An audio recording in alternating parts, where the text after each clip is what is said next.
Gloire à Dieu. Bonne arrivée dans notre 11e jour de jeûne, où toute la grande famille Foursquare globale est en train de chercher la face du Seigneur. Ce jour, nous parlons des dons spirituels. Lisons ensemble 1 Corinthiens chapitre 12, à partir du verset 4 à 11. Il y a diversité de dons, mais le même esprit. Diversité de ministères, mais le même Seigneur. Diversité d'opérations, mais le même Dieu qui opère tout en tous. Or, à chacun, la manifestation de l'Esprit est donnée pour l'utilité commune. En effet, à l'un est donnée par l'Esprit la parole de sagesse, à un autre une parole de connaissance selon le même Esprit, à un autre la foi, par le même Esprit, à un autre le don de guérison, par le même Esprit, à un autre le don d'opérer des miracles, à un autre la prophétie, à un autre le discernement des esprits, à un autre la diversité des langues, à un autre l'interprétation des langues.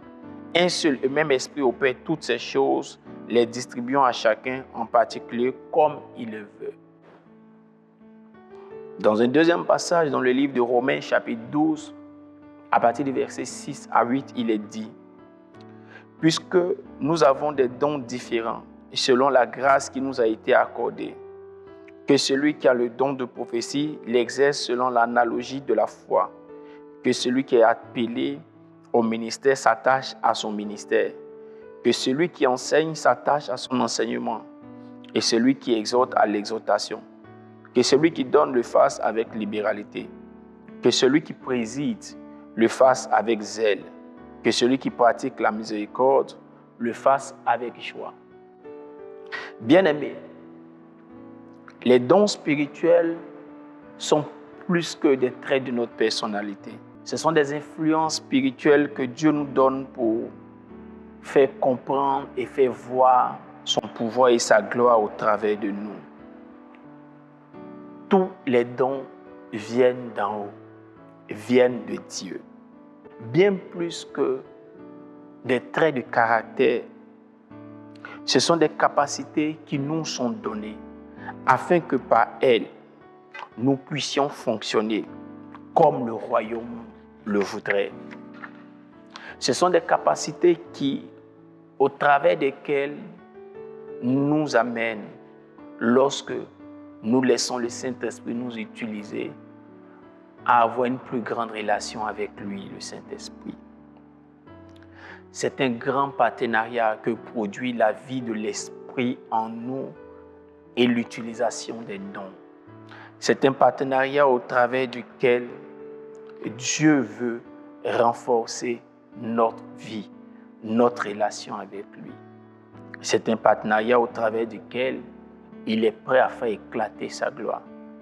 C'est donc la raison pour laquelle nous devons prêter un intérêt très particulier ce jour dans notre 11e journée de jeûne et de prière sur la question des dons. Cela doit nous amener à concevoir jusqu'à quel niveau nous laisser utiliser par les dons et vivre au travers de ces dons la manifestation de Dieu nous amène à vivre pleinement ce que Dieu veut pour nous. Cela doit nous amener aussi à prier le Seigneur, nous et toutes nos assemblées, afin de demander à Dieu de permettre à nos églises de fonctionner pleinement au travers des dons spécifiques qui nous sont donnés. Nous n'avons pas le droit de vivre une autre vie que la vie que Dieu a tracée pour nous. Et cette vie se vivra aisément au travers des dons spirituels qu'il nous a donnés pour faire éclater sa gloire. Prions donc le Seigneur tout au long de cette journée, qu'il nous équipe à nouveau, qu'il nous qualifie à nouveau et qu'il nous pétrisse encore des dons. Que Dieu nous bénisse abondamment. Amen.